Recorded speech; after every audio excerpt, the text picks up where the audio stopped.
Hello everyone, thanks for watching the video. So we're back again with the Wild Badger, the 20 volt, the 4-in-1 multi-tool power kit, or I guess tool kit. Comes with two 4AH batteries. Here they are. I've got these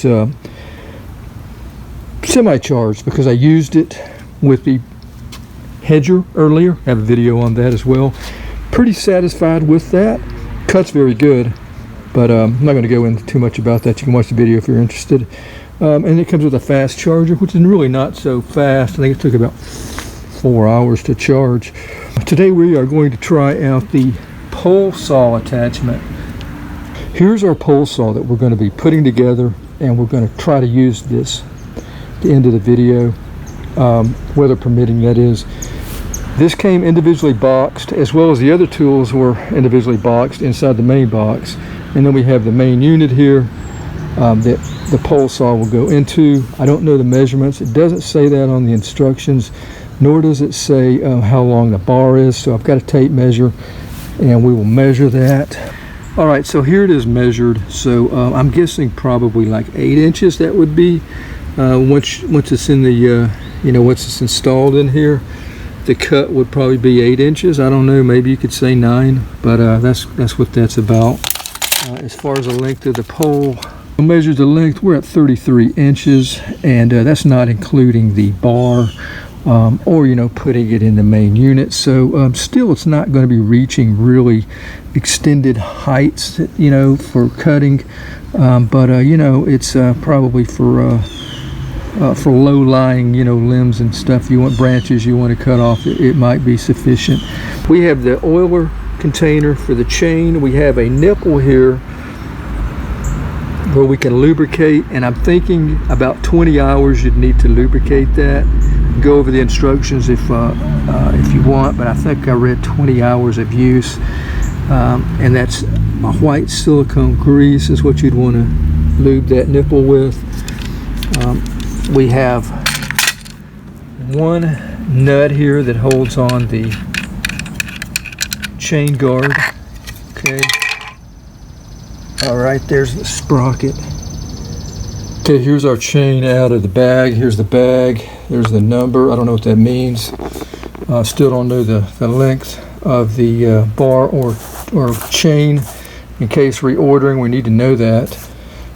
So we're going to find the direction of the cut here, or how to put the chain on the sprocket and the bar, and there is a drawing, so we'll follow that guide.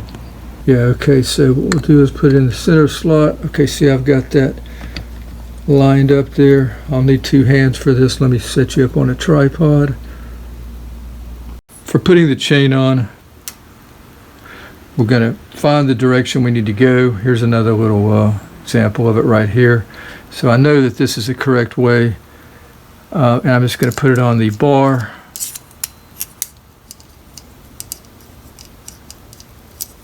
Try to.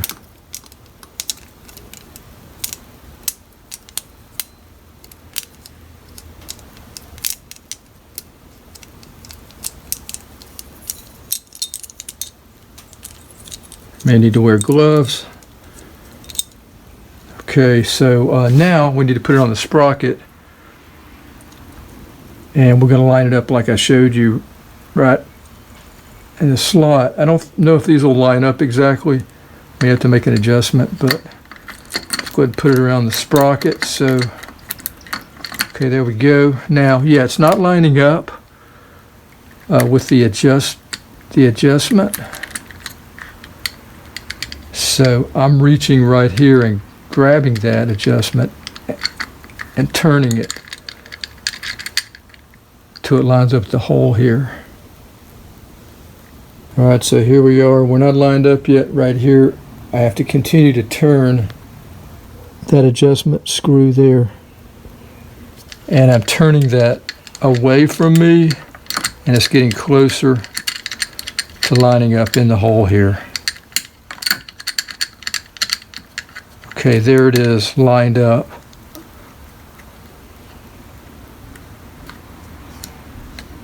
Okay, so looking good.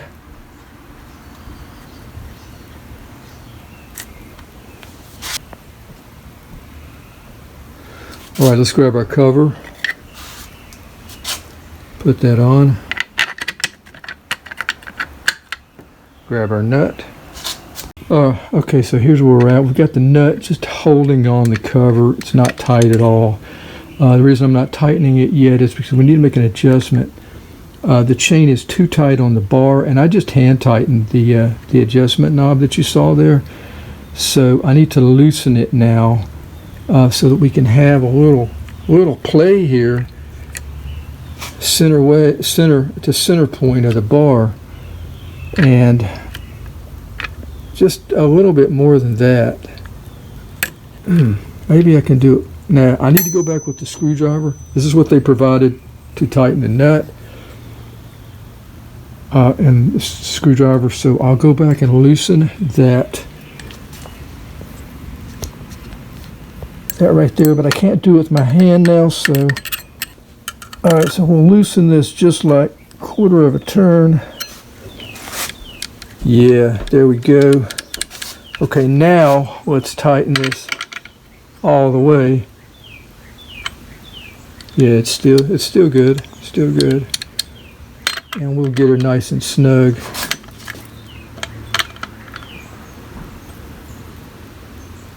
Yeah, beautiful.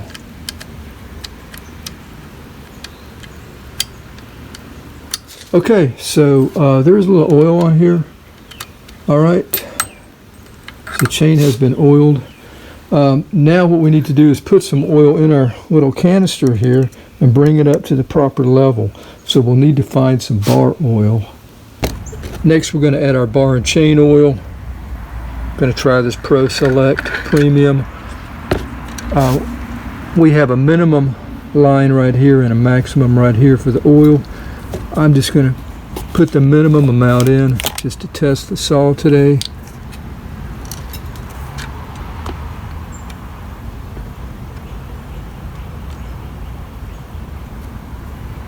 Okay, this should be enough right there.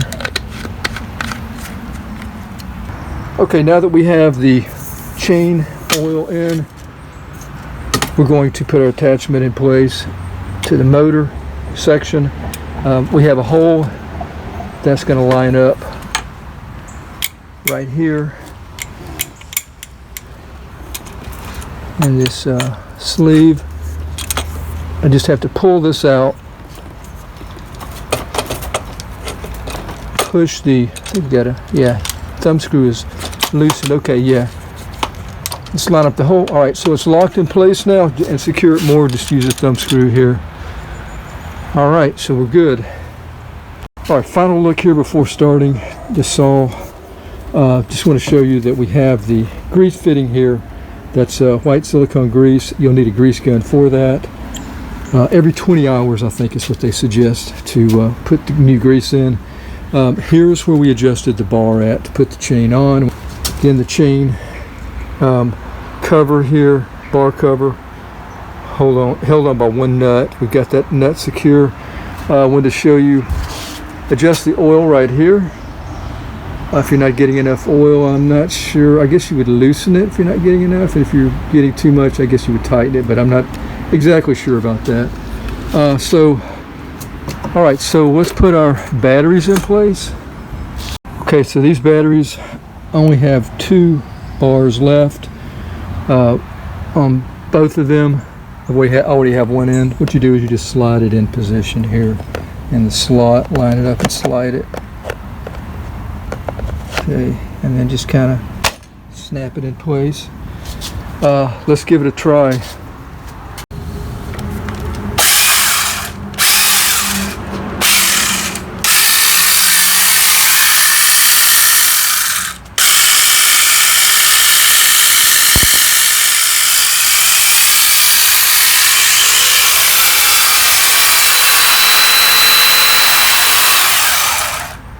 Total length from saw to battery, 6.5 foot.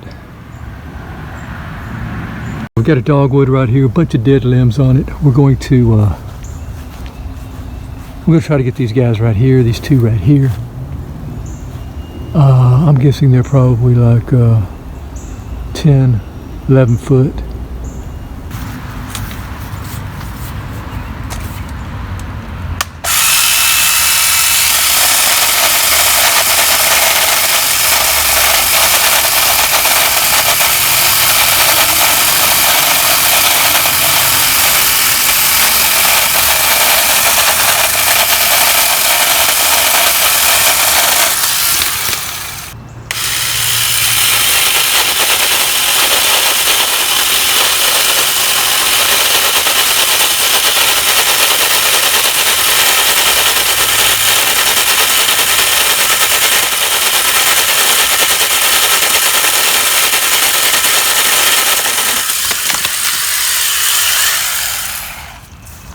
That's it for the Badger pole saw attachment.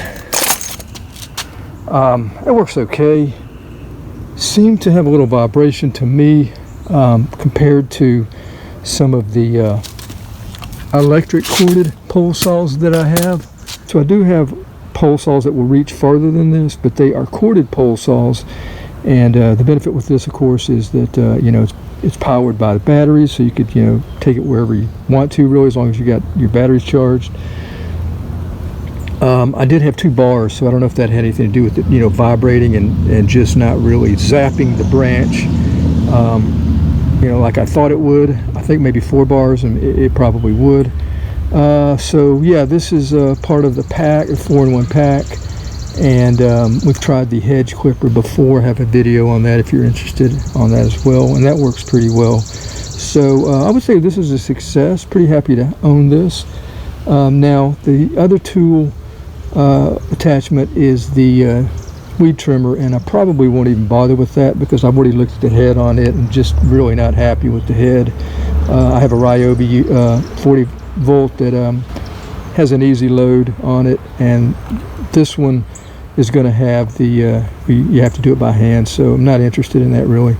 But yeah, still pretty good value to get 3 of these attachment tools and the motor in one package. So worth, you know, checking out anyway. Till next time, have a nice day.